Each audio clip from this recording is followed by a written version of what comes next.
Bienvenue, aujourd'hui on va s'attaquer à la technologie qui se cache derrière tous ces objets connectés qui nous entourent. Thermostats, robots, gadgets en tout genre, et on va voir que c'est bien plus simple et accessible qu'on pourrait le croire. C'est la question de départ, n'est-ce pas? Comment une machine à café sait à quelle heure se déclencher? Ou comment une porte de garage s'ouvre d'un simple clic? Eh bien, il n'y a pas vraiment de magie là-dessus. Et la réponse, la voilà. C'est souvent grâce à un petit cerveau électronique comme celui-ci. Lui, c'est la carte Arduino Uno. Il faut l'imaginer comme un cerveau miniature, vraiment pas cher, et surtout que n'importe qui peut programmer pour donner vie à ses propres inventions. Allez, entrons dans le vif du sujet.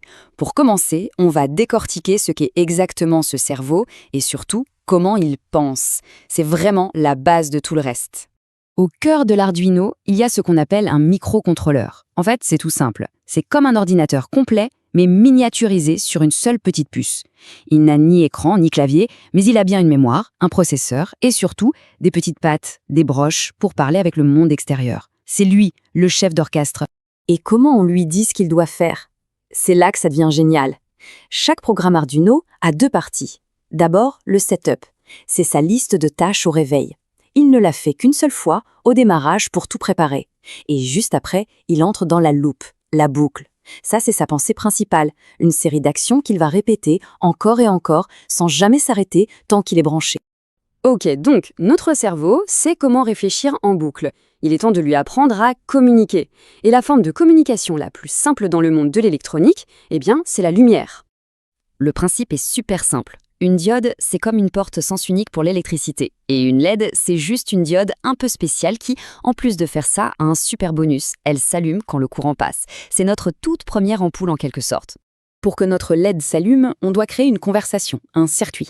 Le courant part de l'Arduino, il passe par une petite résistance, elle sert de garde du corps pour que la LED ne reçoive pas trop de jus et ne grille pas, puis il traverse la LED, ce qui la fait briller, et enfin il retourne à l'Arduino. La boucle est bouclée, littéralement. Et voilà, faire clignoter une LED, c'est le « bonjour le monde » de l'électronique.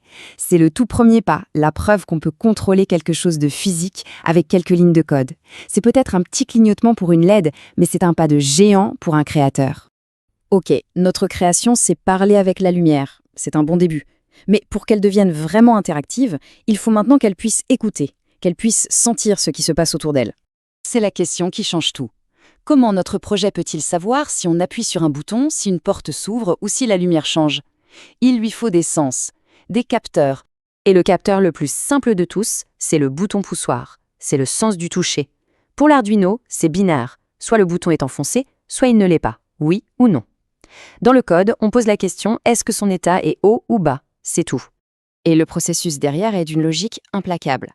Dans sa fameuse boucle infinie, le cerveau va vérifier l'état du bouton des milliers de fois par seconde. Il regarde si le circuit est ouvert ou fermé. Et dès qu'il détecte un changement, hop, il déclenche l'action qu'on a programmée, par exemple, allumer notre LED. Et maintenant, le moment un peu magique. On va assembler les deux pièces du puzzle, les sorties, comme la LED, et les entrées, comme le bouton. C'est là qu'on commence à créer une véritable intelligence. Pour que ce soit concret, prenons un exemple. Un système qui compte les places de parking disponibles. C'est un projet parfait pour voir comment nos briques s'assemblent. Une entrée, une voiture arrive, et une sortie, un affichage qui change. Ce schéma illustre parfaitement la pensée du programme, sans même avoir besoin de voir le code. On voit bien le flux. La boucle principale vérifie tout le temps s'il faut rafraîchir l'affichage, et en même temps, elle est à l'affût d'événements, comme une voiture qui entre ou qui sort.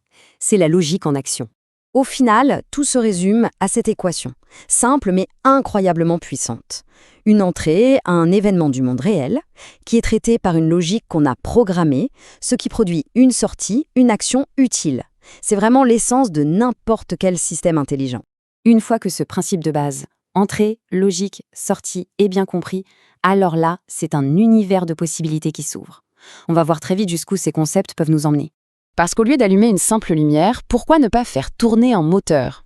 En donnant des muscles à notre cerveau, on peut construire des bras robotiques, des petites voitures, ou même des volets qui se ferment tout seuls quand il fait nuit.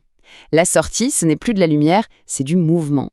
Et pour communiquer, on n'est pas limité à un simple clignotement.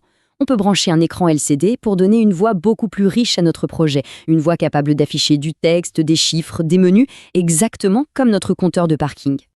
Alors, quand on regarde un schéma comme celui-là, ça peut paraître intimidant.